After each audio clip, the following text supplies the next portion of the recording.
자, 데이터 마이닝이라는 기법입니다. 데이터 마이닝이라는 게 뭔지 한번 보고요. 데이터 마이닝 분석 기법들이 쭉 나와 있는데 이걸 한번 살펴보도록 하겠습니다. 자, 먼저 데이터 마이닝이라는 게 뭐냐? 데이터 마이닝을 한마디로 정의를 하자면 분석 CRM입니다. 분석 CRM을 우리가 데이터 마이닝이라고 보시면 되겠어요. 마이닝이라는 게 뭐예요? 마인이라는 걸 우리가 광부에서 금 캐고 석탄 캐는 걸 우리가 마이닝이라고 합니다.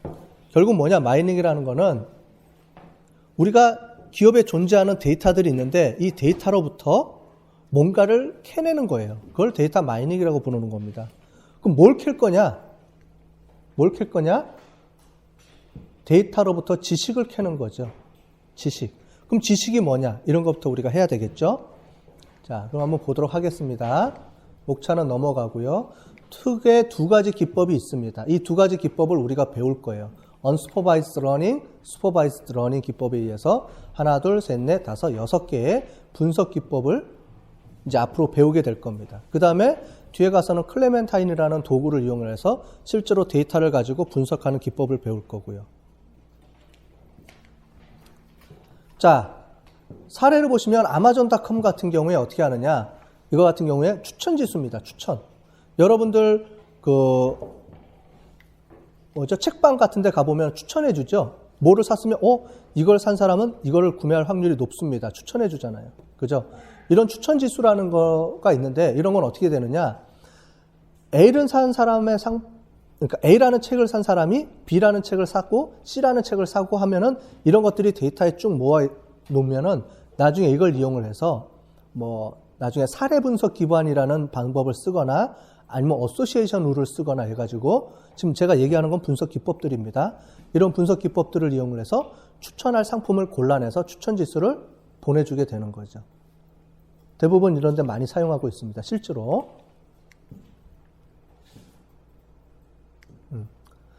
자, 그 다음에 문서 자동 분류 시스템 같은 경우도 이렇게 나와 있고요. 그 다음에 여러분들 이메일 보면은 필터링 기능들이 있죠? 그런 거에서 어떤 단어가 들어오면 필터링 해주는 그런 것도 쓸 수가 있고요. 그 다음에 홈쇼핑 같은 경우에 다이렉트 메일을 보내는데도 쓸 수가 있죠. 그래서 이런 데이터베이스, 데이터 웨어하우스라는 곳에서부터 우리가 데이터 지식을 추출해가지고 사용할 수 있게 되는 거죠. 그래서 누구한테 메일을 보내야 되는지 보통 고객 세분화 할 때 많이 쓰이게 되는 거죠. 그래서 이렇게 구입한 상품이 무엇인가를 검색해서 예측해가지고 추천해주는 이런 시스템에다 쓸 수가 있게 되는 거겠습니다. 자, 데이터 마이닝이라는 게 뭐냐? 데이터 마이닝은 대량의 데이터 집합으로부터 유용한 정보를 추출하는 것이다 라고 했는데 여기 보면 대량의 데이터 집합이라는 게 어디 들어가 있는 거라고 했죠? 옛날에? 데이터베이스예요? 아닌데? 데이터베이스는 오퍼레이셔널 DB고요. 운영할 때 쓰는 거고 실제로는 그 데이터베이스에 붙어 있는 것들을 연도별로 쭉 모아놓는 곳이 따로 있다고 그랬죠. 데이터 웨어하우스. 그죠? 데이터베이스는 실질적으로 현재 운영하고 있는 시스템 데이터예요. 그걸 건드리면 안 되지. 그거는 그대로 작동하게 두고 1년부터 10년 정도까지의 데이터를 쭉 저장해서 모아놓는 공간을 우리가 데이터 웨어하우스라고 그랬잖아요. 데이터 마이닝 기법은 데이터 웨어하우스를 통해서 모아진 데이터를 분석하는 도구입니다. 기법이에요. 그래서 여기서의 대량의 데이터 집합이라는 거는 데이터 웨어하우스를 얘기합니다. 그래서 유용한 정보를 추출해내는 것. 정보라고 얘기하는데 실질적으로는 이제 널리지겠죠. 아까 전에.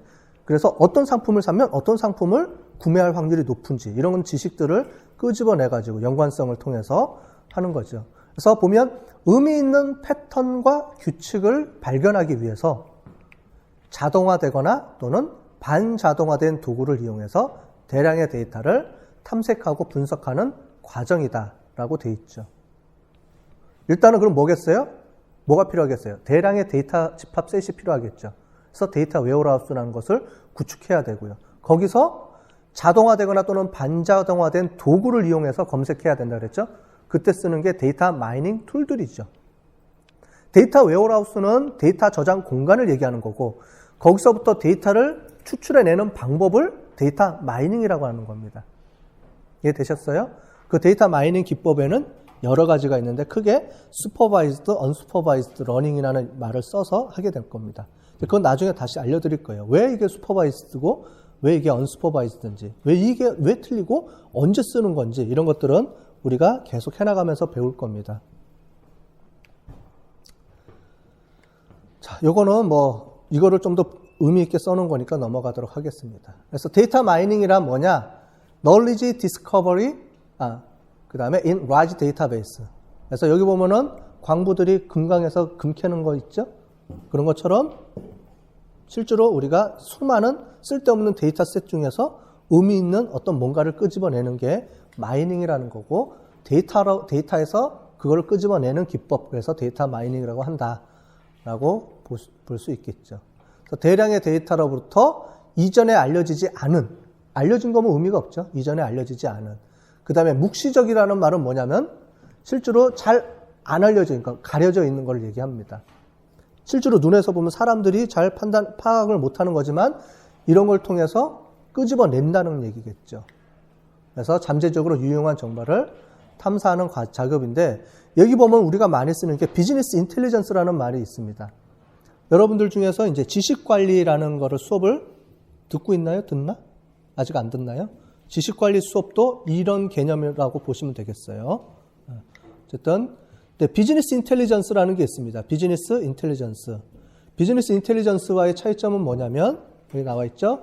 BI는 경영진들이 합리적인 의사결정을 내리기 위해서 데이터를 수집, 저장, 처리하는 일련의 기술 및 응용 시스템을 포괄적으로 묶어서 비즈니스 인텔리전스라고 얘기를 하는데, 이거를 하기 위한 도구의 분석 과정을 우리가 데이터 마이닝이라고 볼 수 있겠습니다. 뭐냐면 데이터 마이닝이라는 거는 분석하는 그 기법 자체를 얘기하는 거고요. 데이터 마이닝을 이용해서 뭘 할 거냐?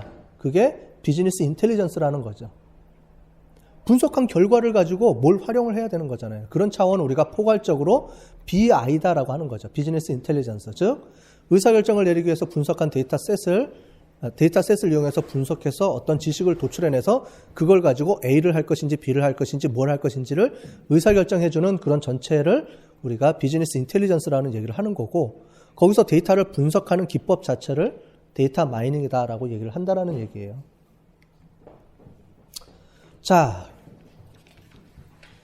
이제 데이터베이스가 있는데 데이터 웨어하우스로 넘어오고 이런 얘기를 하면서 실제로 데이터 마이닝이 이렇게 급격하게 이제 CRM 기법에서 많이 활용이 되는 이유는 이제 여러 가지 기술적으로 데이터가 이런 먼저 하드웨어를 볼게요. 하드웨어를 보면은 실제로 대용량의 데이터를 저장할 수 있는, 값싸게 저장할 수 있는 하드웨어나 소프트웨어들이 존재한다는 거죠. 이제 컴퓨터 기술이 발전하면서, 그럼으로 인해서 대용량의 데이터들을 이제 축적해서 많이 쌓아놓을 수가 있다는 거죠. 그래서 데이터 웨어하우스라는 곳에 10년치, 20년치의 대용량의 데이터베이스를 이제 저장이 가능하기 때문에 거기로부터 의미 있는 데이터, 지식을 추출해낼 수 있다는 거죠.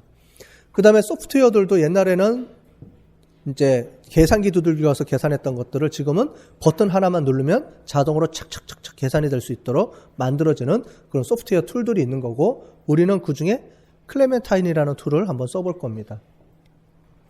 그 다음에 비즈니스적인 측면에서도 보면 고객을 유지하고 신규 고객 확보하는데 엄청나게 많은 노력을 들여야 되는 거죠. 지금 시장 경쟁력이 이제 심화되어 있기 때문에. 그래서 이런 것들을 하기 위해서는 남들보다 한 발 앞서서 코스트를 줄이는 그런 방법과 여러 가지 유용한 기법들을 이용해서 이제 성공해야 되는 거죠. 그래서 이런 것들을 때문에 데이터 마이닝이라는 게 급속하게 이제 관심을 갖게 되고 이제 그렇다는 얘기를 하고 있습니다.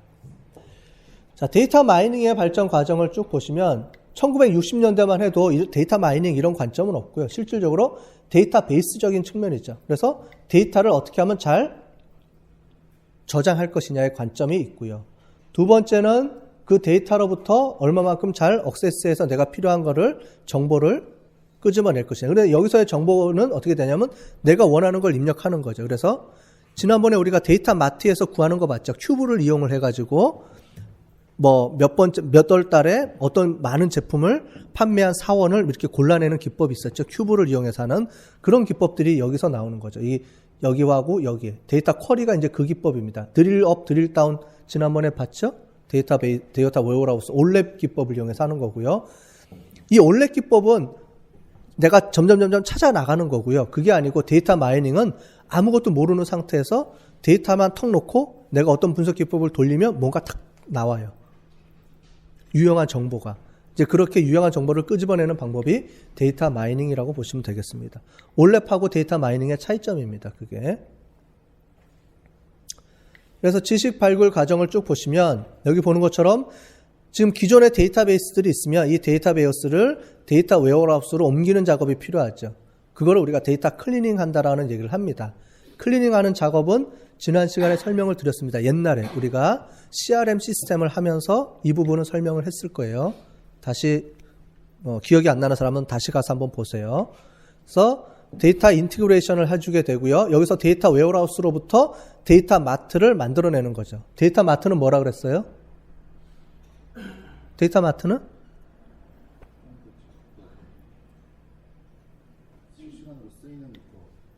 실시간으로 쓰이는 거는 아니고 어떤 주제 지향적으로 만들어 놓은 소규모의 데이터 웨어하우스를 우리가 데이터 마트라 그랬죠. 여기 나오잖아요. 태스크 릴레번트 데이터라 그랬죠. 데이터 웨어하우스는 전체 10년간의 데이터를 다 모아놓은 거고 그 중에서 야 우리는 영업부서에서는 요러요러한 데이터만 필요해. 그것만 따로 뽑아줘. 라고 했을 때 데이터 마트를 이렇게 구성하게 되는 거죠. 다양하게. 영업부서의 무슨 마트 또는 무슨 마트 해가지고 필요에 따라서 영업 또는 구매, 광고, 다양하게 내가 필요한 데이터 마트를 이렇게 만들어서 쓸 수가 있습니다. 그때 필요한 게 데이터 마트고요. 데이터 웨어하우스로부터 바로 끄집어낼 수도 있지만 실제로 데이터 마트를 통해서 이제 끄집어낼 수가 있겠죠. 그럴 때 데이터 마이닝 기법을 이용해서 어떤 패턴을 우리가 찾아내고 분석하게 되는 거죠. 그러면 패턴을 찾아내면 끝나는 게 아니고 패턴을 찾아내면 수많은 패턴들이 보여요. 그런데 이제 중요한 거는 그 중에서 내가 뭘 비즈니스 룰로 할 것인지를 골라내는 거죠. 그게 지식이죠.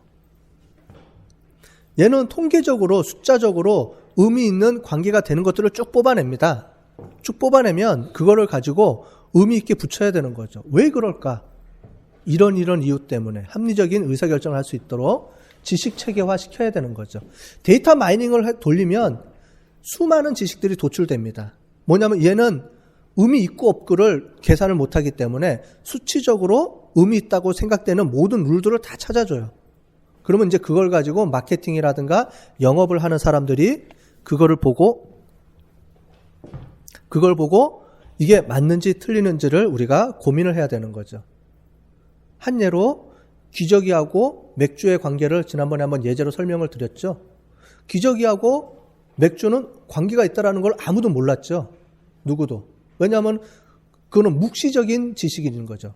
숨겨져 있어서 안 보인다는 거죠. 그런데 어소시에이션 룰을 돌려봤더니 데이터 마이닝 기법을 돌려봤더니 나오더라 이거예요. 그게 딱. 그러면 이거를 버릴 건지 아니면 이거를 이용해서 뭔가를 할 것인지를 결정해야 되는 거죠. 그러면 이제 마케팅 부서에서 전략회의가 모이는 거죠. 자, 이런 룰들이 쭉 분석돼서 나왔는데 이 룰 중에 실제로 의미가 있는 룰이 뭘까? 그리고 이게 나왔는데 왜 그렇지? 진짜 의미가 있어? 아니면 의미가 없는 걸까? 이제 분석을 하게 되는 거죠. 그렇게 해서 분석을 해봤더니 기저귀를 살 때 맥주를 사간다. 기저귀를 사고 맥주를 사는 게 아니고 맥주를 사면서 기저귀를 사는 거죠. 미국 같은 경우는. 그래서 남자들이 금요일 날 저녁에 이제 미식축구나 이런 걸 모여서 보기 위해서 맥주를 사갖고 가면서 이제 부인들이 간 김에 기저귀 좀 사갖고 와. 이런다는 거죠. 그런 문화적인 행태를 발견해냈다는 거죠. 아, 그런 이유 때문에 그렇구나. 라고 판단을 하고 그 다음에 어떻게 돼요? 기저귀 옆에 맥주를 갖다 놓죠. 맥주 옆에 기저귀를 똑같은 얘기지, 참. 갖다 놓죠? 여러분들 이마트나 홈플러스 가보세요. 기저귀 파는 데 가면 그 앞에 맥주가 있어요. 맥주 파는 데 가면 기저귀가 꼭 있어요. 기저귀 분유. 즉, 맥주 하는 거하고 애기 용품이 같이 있어. 바로 건너편에 있어요. 가보면은, 그죠? 그걸 볼 때마다 생각하세요. 이거 CRM 시간에 얘기했던 건데. 뭐예요? 예를 들자면 이런 기법이 어소시에이션 룰, 연관 분석이라는 겁니다. A와 B를 항상 같이 사더라 라는 거를 밝혀내는 분석 기법이 어소시에이션 룰 또는 바스켓 어널리시스라고 합니다. 뭐예요? 시장 바구니에 항상 뭐가 같이 들어있어. 그런 의미에서 장바구니 분석이라는 말도 쓰고요. 어소시에이션 룰이라는 말도 쓰고요. 그렇습니다. 이제 그런 분석을 통해서 지식을 끄집어내서 그거를 이제 패턴을 끄집어내서 그걸 지식화하게 되는 거죠. 그래서 데이터 마이닝의 필요성을 쭉 보시면은 나오는 여러 가지 장점들이 나옵니다. 뭐냐면 과거의 데이터 마이닝 기법과 그러면 통계 기법의 차이점이 뭐냐? 여러분들 다 통계학을 배웠잖아요. 그죠? 대부분은 통계에서 보면 어떻게 돼요? 확률이라는 분포를 이용을 해서 확률값을 이용해서 가설 검증을 하겠죠. A라와 B라는 귀무가설과 영구가설을 세워놓고 귀무가설이 맞을 확률을 구해서 그걸 기각시키느냐 채택하느냐에 따라서 귀무가설이 맞다, 영구가설이 맞다. 이렇게 하는 게 우리가 전통적인 통계 기법입니다. 그래서 어떤 이론을 세우고 가설을 세우고 그 가설을 분석하는 거예요. 즉 뭐냐면 나름대로 어떤 지식을 갖고 있다는 얘기예요. 그래서 나는 이런 걸 한번 해보고 싶어. A가 맞나 B가 그러니까 A하고 B가 차이가 나 안 나? A, B, C 중에 연관성이 있는 거는 뭘까? 그러면은 우리가 회귀 분석할 때는 관계되어 있는 변수는 A, B, C, D야 라고 내가 이미 지정을 해주게 됩니다. 그럴 때는 통계적 기법을 할 때는. 그래서 전통적인 통계는 뭔가를 알고서 내가 접근할 때는 기존의 통계적 분석 방법을 쓸 수 있지만 그렇지 않고 어떤 가정이 필요 없이 즉 보면 어떻게 돼요? 데이터에 대한 가정이 필요 없는 거죠. 아무것도 모르는 상태에서 데이터만 놓고 내가 뭐가 어떤 변수가 유용한지 이런 걸 내가 상관없이 한번 돌려보고 뭔가를 끄집어내보겠다 할 때 필요한 게 데이터 마이닝이라는 기법입니다. 자, 그래서 실제로 해보면 통계 분석 기법보다 데이터 마이닝 기법을 돌리는 게 더 정확하게 결과치를 더 정확하게 예측할 수 있다는 게 있어요. 그러면 데이터 마이닝 기법만 쓰고 통계적 기법을 쓰지 말지 라고 하지만 쓰는 방법이나 요건에 따라서 다양하게 쓰는 겁니다. 즉 통계 기법은 통계 기법을 쓸 그런 상황에 맞췄을 때 통계 기법을 쓰는 거고요. 그렇지 않을 때는 데이터 마이닝 기법을 쓰는 거죠. 즉 통계 기법은 우리가 어떤 실험 연구를 하거나 아니면 고객으로부터 설문지를 돌려서 고객이 뭘 원하는지를 찾아내는 때 쓸 때는 이제 전통적인 통계 기법을 써서 t-테스트, 아노바, 회귀 분석 이런 걸 이용해서 분석하게 되는 거고요. 데이터 마이닝 기법은 실제로 그런 분석 기법을 쓸 수가 없을 때, 즉 기업의 데이터 웨어하우스에 수많은 정보들이 막 들어가 있는데 수십만 건, 수백만 건 이런 데이터들이 들어가 있는데 이걸 통해서 뭔가를 가정해내서 끄집어낼 수 있는 게 아니고 내가 아무것도 모르는 상태에서 뭔가를 한번 끄집어내보겠다 할 때는 데이터 마이닝 기법이 이용이 돼야 되죠. 보통 데이터 마이닝 기법은 그래서 대용량의 데이터를 우리가 분석하길 원할 때 쓰고요. 전통적인 통계 기법들은 뭐 200명에서 1000명 그 사이에 있는 데이터를 가지고 우리가 실험 연구를 하거나 아니면은 고객한테 설문지를 돌리거나 할 때 쓰는 방법이 이 통계 기법입니다. 쓰는 목적이 틀리다는 거지 뭐가 좋다 나쁘다라는 건 아닙니다. 그래서 실제로 데이터 마이닝을 보시면 이런 여러 가지 정보들이 데이터 웨어하우스에 저장이 되고 실제로 이 대장 데이터에서 데이터 마이닝 기법을 이용해서 어떤 지식과 패턴이 도출이 되고 나면 이거를 CRM 쪽에다 응용할 수도 있고요. SCM 또는 퀄리티 매니지먼트, 뭐 로지스틱, 물류 이런 쪽으로 쭉 이용할 수가 있는 거죠. 다양한 방법으로 우리가 이용할 수가 있습니다.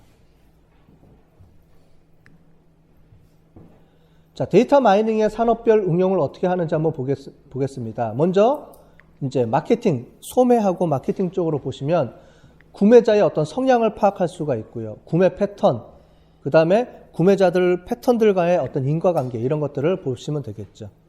그래서 셀프 플래닝이라는 뭐냐면은 진열대 배치하는 거. 아까 전에 얘기했던 것처럼 월마트 같은 경우에 맥주하고 기저귀를 같이 놓는다는 거라. 아니면 가장 많이 관계되어 있는 물건들끼리 놓거나 하는 그런 플래닝을 할 수도 있고요. 그 다음에 인벤토리 플래닝, 즉 재고 관리 이런 데도 쓸 수가 있죠. 예측을 하게 될 수 있고요. 그 다음에 뱅킹 같은 경우에는 위조 신용카드 사용 패턴을 추적할 수가 있습니다. 뭐냐면 여러분들은 뭐 아직 신용카드가 없지만 신용카드를 쓸 때 한 가게집에서 똑같은 금액을 여러 번 긁게 되면 전화가 옵니다. 얘는 뭐가 문제가 있다고 보는 거예요. 그래서 전화를 와요. 실제로. 그래서 당신 지금 신용카드 쓰고 있는 거 맞습니까? 라고 전화가 옵니다. 그랬을 경우에 이제 이렇게 판단하는 거죠. 그래서 신용카드 패턴을 이제 봐가지고 어떤 패턴이 나올 때 이 사람이 그러니까 사기가 있을 확률이 높다, 낮다 이런 거를 분석해서 이벤트하고 연결해가지고 딱딱 뜨게 되는 거죠. 카드 회사 같은 경우에. 그때 쓰는 것도 있고요. 그 다음에 로얄 고객을 정의하는 경우도 있고, 그 다음에 예측, 그 다음에 뱅크럽시 판단하는 방법. 어떤 회사가 돈을 빌리러 왔는데 이 회사한테 돈을 줘야 되는지 말아야 되는지, 빌려줘야 되는지 말아야 되는지 이런 것들을 예측할 때 쓰는 거죠. 그랬을 때 어떤 특징을 갖고 있으면 파산될 확률이 높다, 낮다 이런 것들을 확률적으로 예측을 해서 고객의 이 기업한테는 얼마만큼 빌려줄 수 있겠다, 아니면 빌려주지 말아야 되겠다 이런 걸 우리가 예측할 수가 있죠.